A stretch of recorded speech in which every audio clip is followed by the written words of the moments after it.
Halo guys, ketemu lagi di channel Study with Vale. Belajar senang, cara mudah, ulangan bisa. Hari ini kita bakalan bahas tentang garis dan sudut. Tapi sebelum lanjut, jangan lupa untuk klik like, subscribe, dan juga share ya guys, agar kalian tidak ketinggalan cara cepat untuk mengerjakan soal-soal matematika. Ya, jadi yang pertama, hubungan antar sudut. Ternyata sudut ini punya hubungan juga ya, antara satu dengan yang lain. Nah, yang pertama ada sudut berpelurus. Dua sudut dikatakan berpelurus bila total kedua sudutnya adalah 180 derajat. Nah, di sini itu besar sudut AB meskipun garisnya lurus ke atas, tidak garis singgung seperti itu, condong ke kanan ataupun ke kiri. Nah, meskipun ditarik lurus ke atas, itu besarnya belum tentu sama. Oke, jadi misalnya 180, oh ini besarnya 90, itu belum tentu ya. Nah, di sini kita harus menggunakan rumus yaitu A plus B sama dengan 180 derajat. Nanti akan diketahui salah satu sudut atau ada variabelnya, misalkan 5x, 4x plus berapa. Nah, itu kita masukkan di A derajat plus B derajat sama dengan 180 derajat. Oke, jadi dari situ kita bisa tahu berapa besar A, berapa besar B. Yang kedua ada sudut berpenyiku. Dua sudut dikatakan berpenyiku apabila total kedua sudutnya adalah 90 derajat. Nah, di sini meskipun kita lihat ya, garis CO hampir sama dengan yang tadi. Garis CO hampir membagi X dan Y ini sama besar ya, kalau kita lihat berdasarkan gambarnya di sini. Nah, tetapi ternyata bukan. Di sini X dan Y itu belum tentu besarnya 45 dan 45. Tapi kita juga harus menggunakan rumus yang sudah ada, yaitu X plus Y hasilnya 90 derajat. Nah, sama angka bisa diketahui angka atau bisa diketahui angka plus variabel. Oke. Yang ketiga ada sudut bertolak belakang. Dua sudut dikatakan saling bertolak belakang jika kaki-kaki kedua sudut tersebut membentuk dua pasang sinar garis yang berlawanan arah. Kalau dilihat dari definisinya membingungkan ya, tapi intinya seperti ini. Bertolak belakang itu nanti akan X ya. Jadi besar sudut atas dan bawah, atau berdasarkan gambar itu sudut 1 dan sudut 3 itu besarnya sama. Lalu kiri dan kanan atau sudut 2 dan sudut 4 itu hasilnya juga sama. Jadi misalnya yang 1 itu 80, maka yang 3 juga 80. Begitu juga dengan misalnya 2 ada 100 derajat, maka 4 juga 100 derajat. Oke. Lalu ini judulnya panjang ya, hubungan sudut pada dua garis sejajar yang dipotong oleh satu garis. Nah, dari gambar yang ada di sebelah kanan, kalian lihat dulu gambar yang ada di sebelah kanan. Saya akan menjelaskan mana itu dua garis sejajar dan juga mana itu satu garis yang memotong. Oke, jadi dua garis sejajar itu adalah garis L dan juga garis M. Oke, lalu mana yang garis yang sebagai pemotong? Garis pemotong adalah garis G. Ya, jadi kayak garis sama dengan lalu dicoret, jadi tidak sama dengan ya. Yang pertama ada sudut sahadap hubungannya ya, sudut sahadap. Nah, sudut sahadap adalah sudut-sudut yang menghadap ke arah yang sama terhadap garis potong. Misalnya mana?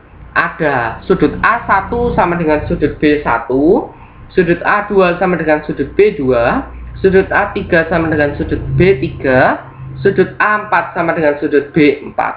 Oke. Nah, bagaimana kalau angkanya diganti? Yang penting kalau kiri atas maka akan sama dengan kiri atas, kalau kanan atas akan sama dengan kanan atas, begitu seterusnya. Kiri bawah akan sama dengan kiri bawah, dan kanan bawah akan sama dengan kanan bawah. Yang kedua ada sudut dalam berseberangan. Sudut dalam berseberangan adalah sudut-sudut yang terletak di antara dua garis sejajar dan berseberangan. Oke, namanya juga berseberangan ya. Bagaimana dengan dalamnya? Nah, dalam ini adalah bagian nomor 34, bagian A nomor 34, dan bagian B nomor 12. Jadi dia di dalamnya garis sama dengan. Nah, misalkan sudut A3 sama dengan sudut B1, sudut A4 sama dengan sudut B2. Nah, di situ itu besarnya mereka akan sama. Oke, bukan total 180 tapi besar sudutnya sama. Yang ketiga adalah sudut luar berseberangan. Sudut luar berseberangan adalah sudut-sudut yang terletak di luar dua garis sejajar. Nah, berarti dia terletak di luarnya garis sama dengan ada sudut A 12 dan sudut B 34. Nah, kita misalkan itu sudut A1 akan sama dengan sudut B3 dan sudut A2 akan sama dengan sudut B4 ya. Jadi sebenarnya ini memang penjelasannya banyak, jenisnya juga banyak. Tapi kalau kalian paham apa itu maknanya, maka kalian akan mengetahui kalau luar berseberangan berarti dia akan berseberangan, bentuknya menyilang diagonal gitu, tapi dia di luar garis sama dengan gitu ya. Kalau dalam berseberangan berarti dia di dalam garis sama dengan, lalu dia berseberangan. Oke. Yang keempat ada sudut dalam sepihak. Apa itu sudut dalam sepihak? Jadi sepihak ini artinya dia tidak berseberangan. Oke, jadi Vale ini tetap mempunyai cara-cara menarik untuk belajar matematika. Makanya jangan lupa subscribe ya, di bawah ini ditekan tombol merahnya sampai berwarna abu-abu ya. Jadi sudut dalam sepihak ini adalah sudut-sudut yang terletak di antara dua garis sejajar dan sepihak terhadap garis potong. Jadi dia ini letaknya sama, misalnya A4 dengan B1, A3 dengan B2, tapi bedanya dengan berseberangan dan juga sehadap, dia ini totalnya 180, bukan besar sudutnya sama lagi. Oke.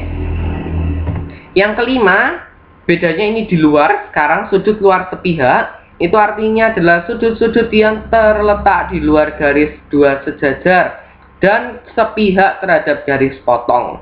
Jadi sama, dia di luar garis sama dengan, tapi dia tidak berseberangan, dia sehadap gini ya dengan jadi misalnya A1 dengan B4, nah itu kan sehadap dia ya, tapi di luar gitu ya. Jadi A1 dengan B4 hasilnya 180 derajat dan A2 plus B3 itu hasilnya adalah 180 derajat juga.